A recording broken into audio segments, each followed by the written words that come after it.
चलिए, तो आज का टॉपिक हमारा है धातु और अधातु, है ना। धातु धातु है ना वो। चलिए, तो आज धातु और अधातु आपको पढ़ाते हैं, मेटल एंड नॉन मेटल। देखो, धातु और अधातु।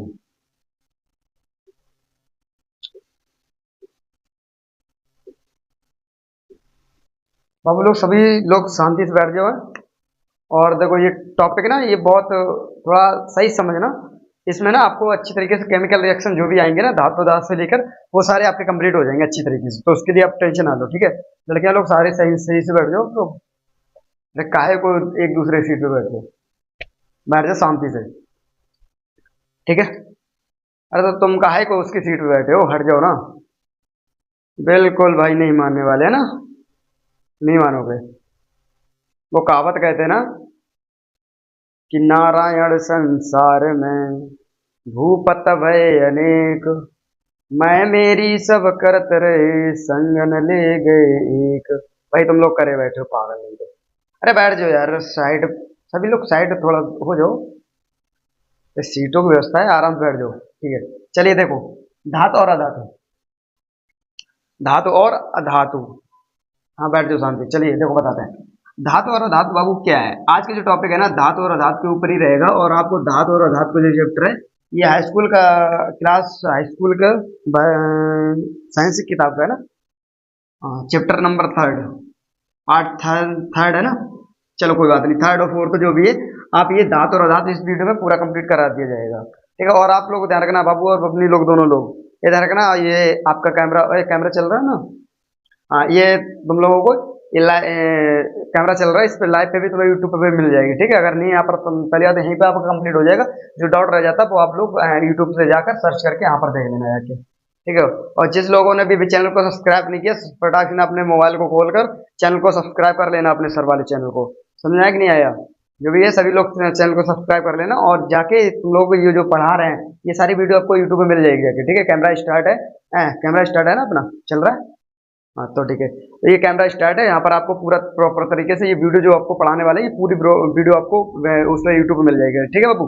देख लेना जाके। चलो धातु और अधातु पढ़ाते हैं। देखिए, धातु और अधातु क्या है, आपको समझाते हैं बाबू। धातु और अधातु, देखो सबसे पहले धातु की डेफिनेशन समझ लेते हैं कि धातु हमारी क्या है। धातु को परिभाषा समझ लेते हैं कि धातु है तो है क्या। देखो, धातु हम कह सकते हैं धातु हमारी क्या चीज है।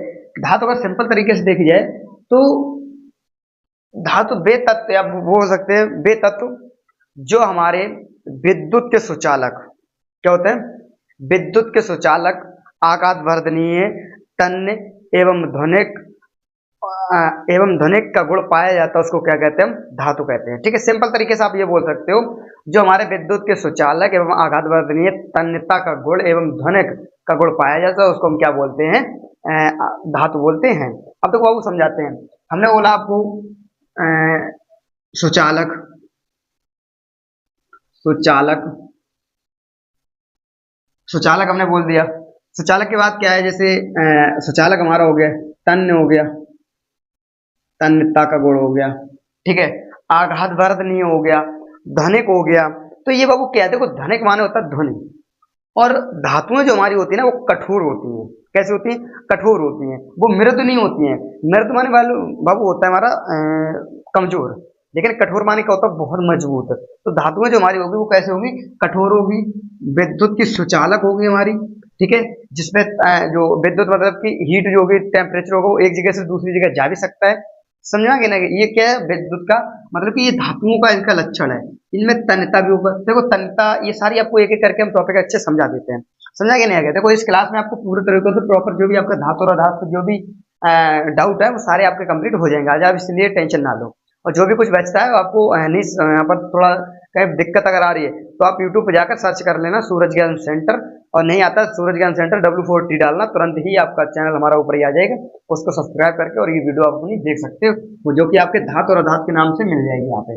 समझा क्या? देखो आपको समझाते हैं, धातु में सुचालक क्या होता है। देखो बाबू, जो सुचालक हमारा होता है, सुचालक हमारा होता है कि जो विद्युत का सुचालक मतलब एक जगह से दूसरी जगह पे स्थानांतरण हो जाए, उसे हम बोलते हैं सुचालक। जैसे मान लो आपने लोहे की रॉड देखी होगी, या आपके घर पे जो तार होगा, वायर होगा, वायर होगा ना, तार, उस तार में देखा होगा कि एक जगह से दूसरी जगह हमारा, जैसे हमने यहाँ पर प्लग लगाया और दूसरी जगह हमारे तुरंत ही लाइट चली जाती है, वो क्या है कि वो विद्युत का सुचालक है। कि यहाँ पर हमने तार लगाया और वहां तक हमारी बिजली चलेगी, मतलब कि यहाँ से लेके वहां तक स्थानांतरण बिजली का हो गया, वो हमारी कहलाएगी विद्युत की सुचालक।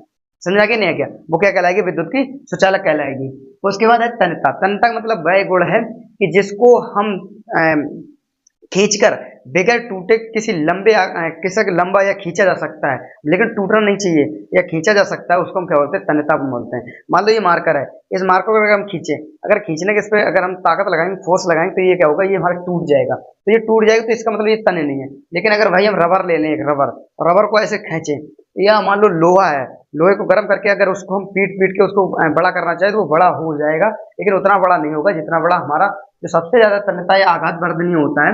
आघात वर्धनीय हमारा इसी तरीके होता है कि जिसको पीटने पर वो एक चादर के रूप में मतलब फैलती चली जाए, वो हमारी क्या कहलाएगी बाबू? वो हमारी आघात वर्धनी कहलाएगी। और जो खींचने बगैर टूटे, जो खींच के बड़ी हो जाती है, उसके क्या बोलते हैं? हम तन्यता का गुण बोलते हैं। समझा क्या? ना क्या? तो आघात वर्धनी होता है। अब यहाँ पर एक आपका क्वेश्चन आ जाता है, इसकी सबसे ज्यादा पूछ लेता है कि सबसे ज्यादा तन्यता का गुण किसमें पाया जाता है, या आघात वर्धनी किसमें, या हम किसको सबसे ज्यादा खींचा जा सकता है?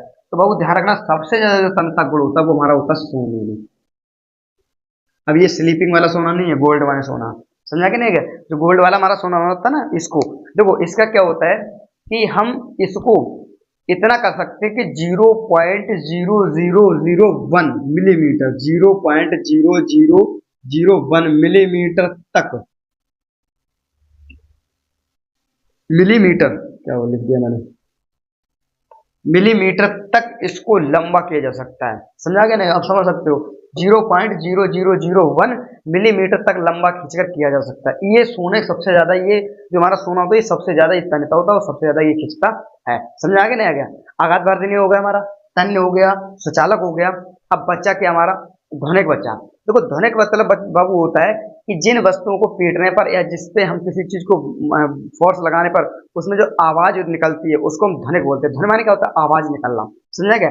देखो, हमारे जैसे लोहा हो गया, लोहे का अगर एक बार ऐसे करना, या जो और हमारी धातु है उनको एक बार ऐसे करना, या उसमें कोई चीज मारना, तो वो बहुत तेज हमारी क्या करती है? आवाज करती है। तो ये क्या होगी? ये ध्वनि उनकी कहलाएगी।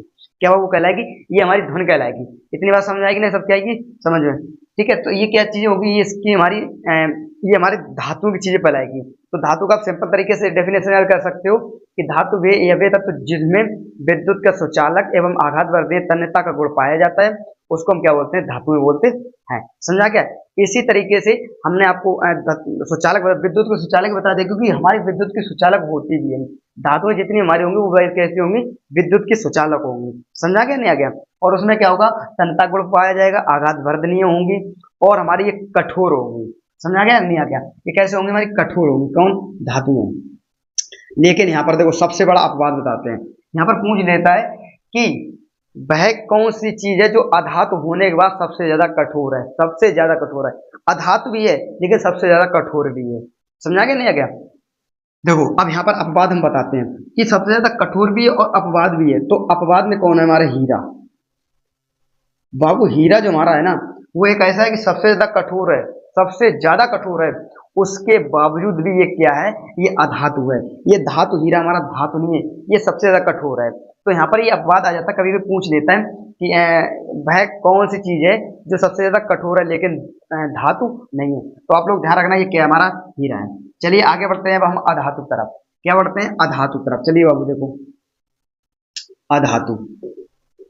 इसी तरीके से हम चलते हैं अधातु। देखो, अधातु की भी एक हम परिभाषा समझ लेते हैं, डेफिनेशन समझ लेते हैं बाबू लोग। देखो क्या होता है अधातु में, बोल सकते हैं कि वे तत्व जो हमारे, इसका उल्टा कर दो, सिंपल बिल्कुल सीधा। धातु जो हमारा ना, धातु का सबका सब, ये धातु ना पूरा का पूरा धातु का आप उल्टा कर सकते हो। धातु में हम क्या कर सकते हैं कि इसका पूरा का पूरा उल्टा कर देंगे। देखो, अब हमने अब धातु का भी बोला था कि धातु हमारे क्या है कि जो हमारे विद्युत के सुचालक होती है, आघात वर्धनीय होती है, तन्य होती है, और ये कठोर तो होते हैं। ये क्या होते हैं? हमारे धातु होते हैं। लेकिन इसमें हम उल्टा कर देंगे, वे तत्व जो हमारे विद्युत की कुचालक होती है तथा आघात वर्धनीय तन्यता एवं ध्वनि का गुण नहीं पाया जाता या मृद होती हैं, उनको हम क्या बोलते हैं? अधातु कहते हैं। ये आप याद कर सकते हो। काहे को इतनी लंबी चौड़ी खिचड़ी पका दोगे? जरूरी थोड़ी ना इतनी लंबी चौड़ी खिचड़ी पकाओ कि ये वो तमाम चीजें क्योंकि किताब में बहुत लंबी चौड़ी डेफिनेशन रहती है, उस पर आप ध्यान ना दो, सिर्फ इतना ध्यान दो जितना हम बता रहे हैं आपको। तो ध्यान रखना, अध्यात्म क्या बोल सकते हो, वे तत्व जिनमें आघात वर्धनीय, तन्यता तथा कुचालक होती हैं, उनको हम क्या बोलते हैं, अधातु कहते हैं। अब देखो कुचालक आपको समझाते हैं, इसमें मैंने आपको बोला सुचालक, यहाँ पर बोले क्या हम, कुचालक। कुचालक, देखो कुचालक हमारा क्या है, आपको कुचालक भी बताते हैं कि कुचालक हमारा जो है ना, चलिए यहाँ पर देखो समझाते हैं आपको कि कुचालक है क्या। जिस तरीके से भी हमने आपको सुचालक बताया था, देखो यहाँ पर हम कह सकते हैं कुचालक, कुचालक हो जाएगा, ठीक है। आघात वर्ध नहीं होगा, नहीं, तन्यता का गुण नहीं होगा, और ये क्या होगा हमारा, इसमें हमारा मृदु होंगे, ये क्या होंगी, मृदु, और ये भंगुर होंगी, भंगुर होंगी हमारी। समझ आ गया नहीं आ गया, चलो हम बताते हैं आपको। देखो बाबू, जिस तरीके से हमें आपको सुचालक बताता, सुचालक में क्या था, सुचालक में था कि हमारी विद्युत प्रवाहित तो हो जाए, उसको हम सुचालक कहते थे। लेकिन यहाँ पर हम क्या बोलेंगे, यहाँ पर हम सीधा कह देंगे कुचालक में, मतलब इसका उल्टा कर देंगे, जिसमें हमारी एक जगह से दूसरी जगह विद्युत नहीं जाती है, उसको हम क्या बोलते हैं, उसको हम कुचालक कहते हैं। बाबू समझ में आ कि नहीं आ गया, ठीक है। तुम पहले शांति से बैठ जाओ, उसके बाद ही तुम्हारा समझ में आएगा। आप लोग बैठ ही नहीं पाते, पता नहीं कहाँ दिमाग रहता है, इसलिए कहते थोड़ा दिमाग में ध्यान लगा लिया करो। बाबू सोना टोना में पड़े रहते हो हमेशा, जब देखो तब। कितनी बार समझाया जाए आपको, नहीं समझ में आता बिल्कुल, लो लो बने बनाए। अरे बैठ जाओ शांति से, काहे को इतना लोड लेते हो। चलिए देखिए, शांति से बैठ जाओ। देखो अब हम कुचालक में आपको बताया था कि जिस सुचालक में होता है एक जगह से दूसरी जगह हमारे विद्युत प्रवाहित होते हैं, तो उसमें क्या होता है, सुचालक। लेकिन यहाँ पर कुचालक में क्या होगा कि एक जगह से दूसरी जगह विद्युत प्रवाहित ही ना हो, जैसे जिस तरीके हम ले सकते हैं लकड़ी को, लकड़ी हमारी है, लकड़ी हमारी जो है, लकड़ी में अगर आप इधर सूखी लकड़ी, गीली लकड़ी की बात नहीं करो, उसमें जल होता है, वाटर होता है, तो उसकी जगह से वहां से यहाँ तक बिजली प्रवाहित हो जाएगी, समझा गया। सूखी लकड़ी, अगर आप सूखी लकड़ी इस तरीके से एक तिलक में लगाना, तो आपके हाथ तक करंट नहीं आएगा, लेकिन भाई गीली लकड़ी होगा तो करंट आ जाएगा। तो यहाँ पर मैंने आपको लकड़ी जो हमारी होती है वो क्या है, या आप ईंट पत्थर ले सकते हो, ये सारी क्या आपकी कुचालक है, समझा गया। तो कुचालक मतलब समझे, जिसमें हमारी विद्युत धारा प्रवाहित नहीं होती, उसे हम क्या बोलते हैं, कुचालक कहते हैं। आगे बढ़ते देखो मृदु, जिस तरीके से हमने इसमें बताया था कठोर, तो कठोर का मतलब था मजबूत, और मृत मतलब होता कमजोर। तो ये हमारी कैसे होंगे, कमजोर। जैसे लकड़ी का आप देख सकते हो, तो लकड़ी का हाथ से तोड़ सकते हो, लेकिन भैया हम आपको लोहा देते हैं, लोहा तोड़ सकते हो। अरे लड़कियां तो लटक जाएंगी, तब भी नहीं समझ में आएगा इनके, तब भी नहीं टूटने वाला है, समझा ही नहीं आ गया।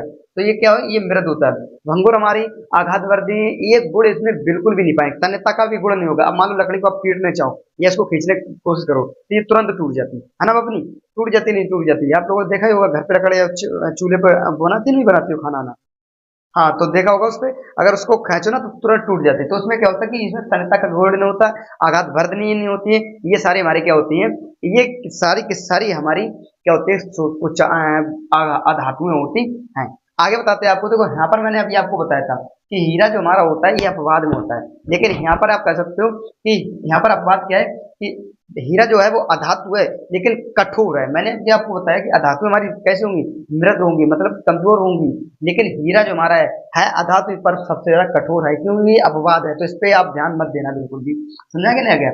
और इसमें और जो चीजें होती हैं, अब यहाँ पर एक क्वेश्चन ये भी आ जाता है कि विद्युत का सबसे अच्छा सुचालक क्या होता है, विद्युत का सबसे अच्छा सुचालक। तो सुचालक अगर बात करी जाए, विद्युत के सबसे अच्छा सुचालक की अगर बात करी जाए, तो बाबू वो हमारा होता है चांदी। क्या होता है, चांदी हमारा होता है, समझा के ना क्या। क्योंकि चांदी का, अब देखो यहाँ पर क्वथनांक हो गया, गलनांक, ये सारी चीजें आपको मैं बताऊंगा, क्वथनांक क्या होता है, गलनांक क्या होता है, हिमांक क्या होता है।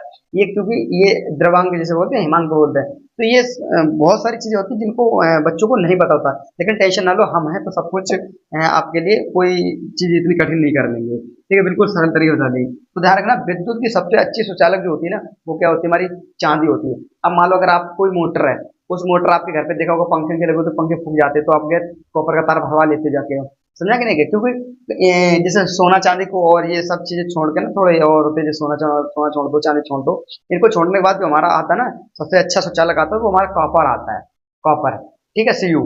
तो कॉपर जो आता है, जिसको हम अपनी देहाती भाषा में तावा बोलते हैं, या तावा को और कुछ कहते हैं, वो सॉरी एल्युमिनियम, तावा ही, तावा को और कुछ आता है, वो कहते हैं उसका नाम, ठीक है। तो कॉपर हो गया, तामा हो गया, तो ये होते हैं ना, तांबे की जैसे लोटा बोलते हैं, और शायद कुछ नाम होगा, हमें पता नहीं।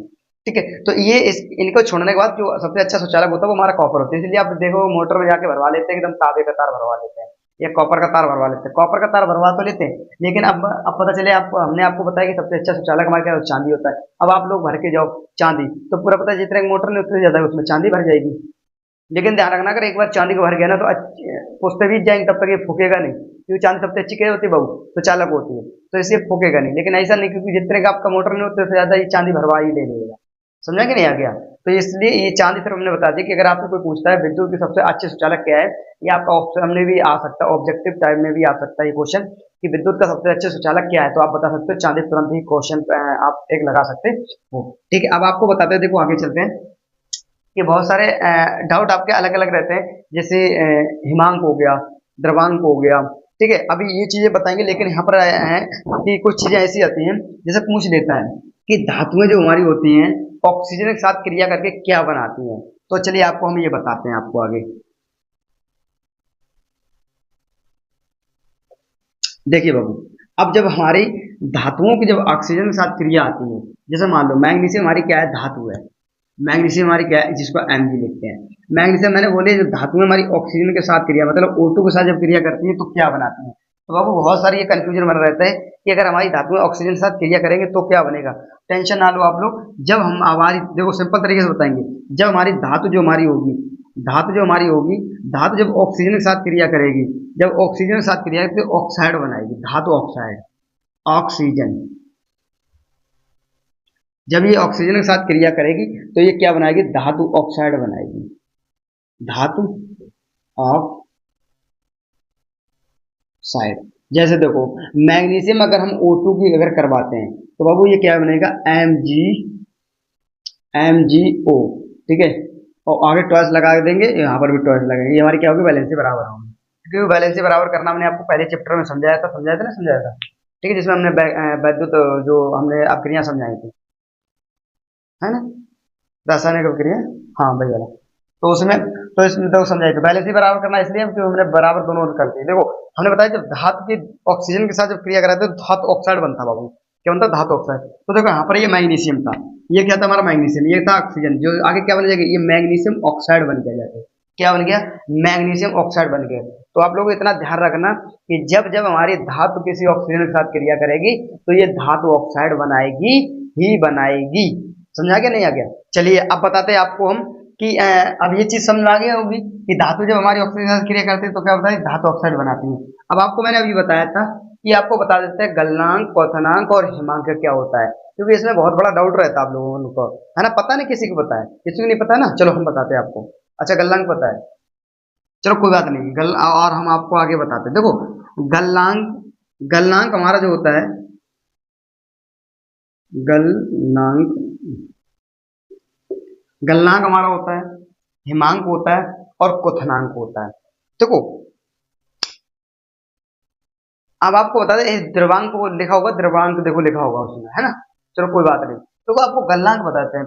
गलनांक सीधा पहले, सबसे पहले आता है आपका हिमांक। हिमांक क्या होता है कि हिमांक आपका वो होता है कि किसी भी द्रव चीज को इतना ठंडा किया जाए कि वह ठोस में बदल जाए। किस में बदल जाए, ठोस में बदल जाए, तो वो उसका क्या बदलता है, हिमांक कहलाता है। जैसे आपने देखा होगा हिमांक कहाँ होता है हमारा, जहाँ पे हमारा बर्फ पड़ती है, बर्फ पड़ती है उसको हम हिमांकी बोलते हैं ना, बोलते हैं। तो जहाँ पे पानी का बर्फ बन गया वो क्या उसका था, हिमांक।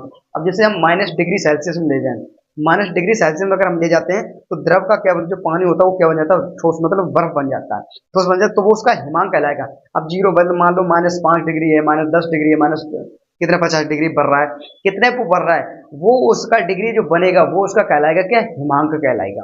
अब आता है यहाँ पर हमारा क्या था, गलनांक। तो गलनांक हमारा क्या होगा, तो गलनांक हमारा वो होगा जो ठोस अवस्था थी उसकी, जो बाबू ठोस अवस्था थी, उस ठोस अवस्था में वह क्या बन गया, गलकर पानी बन गया। गलकर मतलब क्या बनने लगा, पानी बन गया।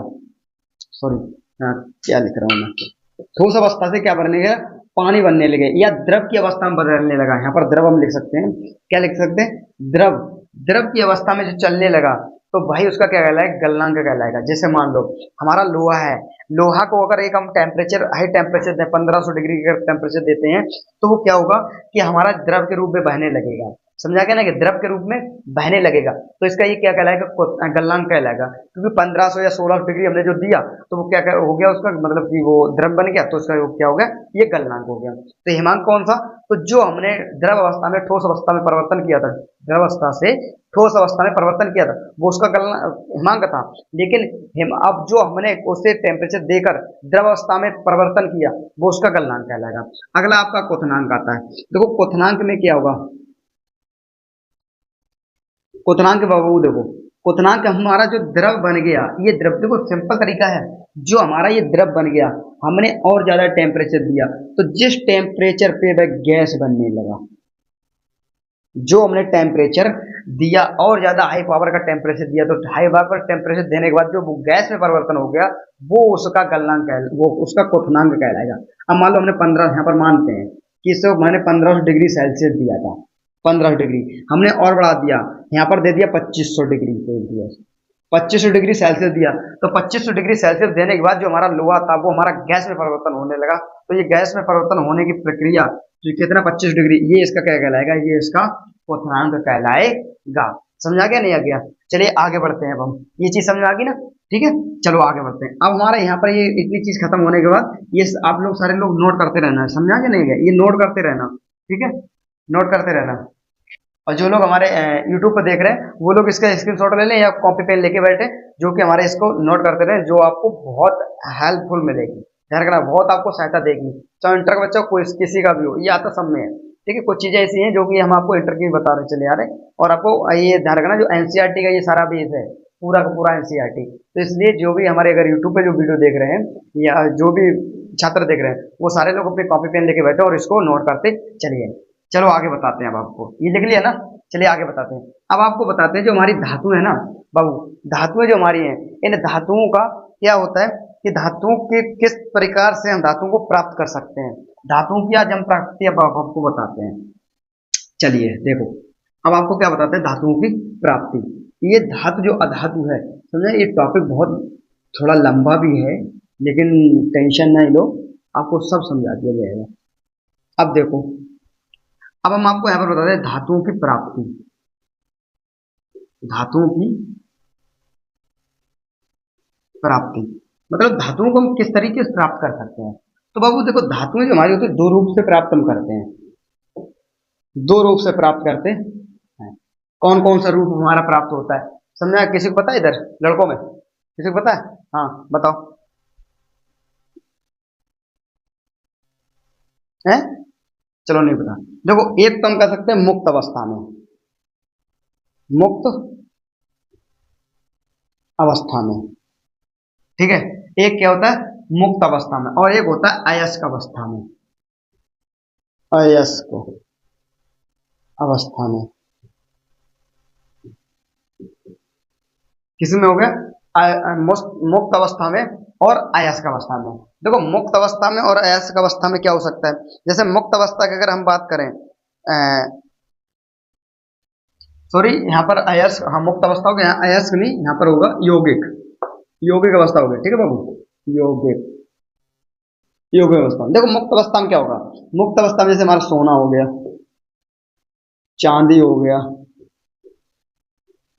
ये हमारे क्या है, ये हमारे हैं एक तरीके से अगर हम आपको कहें तो ये मुक्त अवस्था में हो गए, सोना हो गया, चांदी हो गया और प्लेटिनम हो गया, ठीक है, प्लेटिनम हो गया, मरकरी हो गई, ये सारी लिख लो, लिख दें, चांदी, सोना और मरकरी होगी हमारी,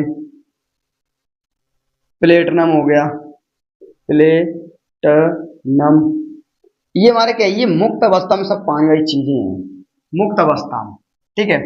क्योंकि सोना, देखो प्योर सोना को निकालने के लिए हमें इसको 24 कैरेट गोल्ड बनाने के लिए इसको हमें तपाना पड़ता है सोने को, तो हमारा 24 कैरेट गोल्ड बनता है, तो इसलिए ये मुक्त अवस्था में पाए जाते हैं। फिर इसको तपा के भट्टियों में और इसको हम शुद्ध सोना बना देते हैं, तो ये क्या हो गया, हमारे मुक्त अवस्था में पाए जाते हैं, है ना बाबू? समझ में क्या नहीं आ गया? कोई दिक्कत आ रही है? कोई दिक्कत नहीं है।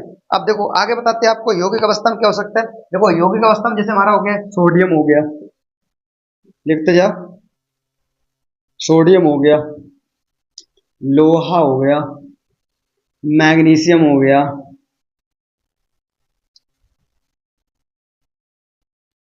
कैल्शियम, ये सारी किस अवस्था में पाई जाती है, ये हमारी सारी कि ये मुक्त अवस्था में पाई जाती है, वो सॉरी यौगिक अवस्था में।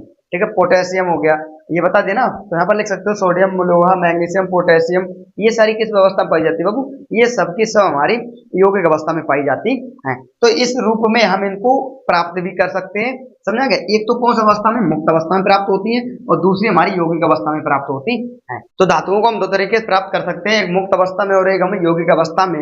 समझा गया नहीं आ गया? ठीक है, जो हमारे यूट्यूब पे बच्चे देख रहे हैं, क्योंकि वीडियो को यहाँ पर इसको यहीं पे ऊपर बंद कर देना, ठीक है, क्योंकि फिर ज्यादा लंबी हो जाएगी। ध्यान रखना बाबू, जो लोग हमारे यूट्यूब पे देख रहे हैं, अब इसका हम ये फर्स्ट पार्ट डाल देंगे, इसका सेकेंड पार्ट आपको दूसरी वीडियो मिल जाएगा। ठीक है, क्योंकि अगर आपको अगर ज्यादा हम पूरा अगर वीडियो कर रहे हैं तो ज्यादा लॉन्ग हो जाएगी, ज्यादा लंबी हो जाएगी, समझा गया? तो आपका ये फर्स्ट पार्ट है, सेकेंड पार्ट भी आपका इसी का मिल जाएगा यहीं से। ये होगी जो हमने आपको लिखा ना धातुओं की प्राप्ति, तो धातुओं की प्राप्ति से जो आगे है वो आपको सेकंड पार्ट में दे दिया जाएगा। अब यहीं पे ये वीडियो खत्म करते हैं, अब आपको मिलते हैं नेक्स्ट वीडियो में, तब तक के लिए आपको जय हिंद।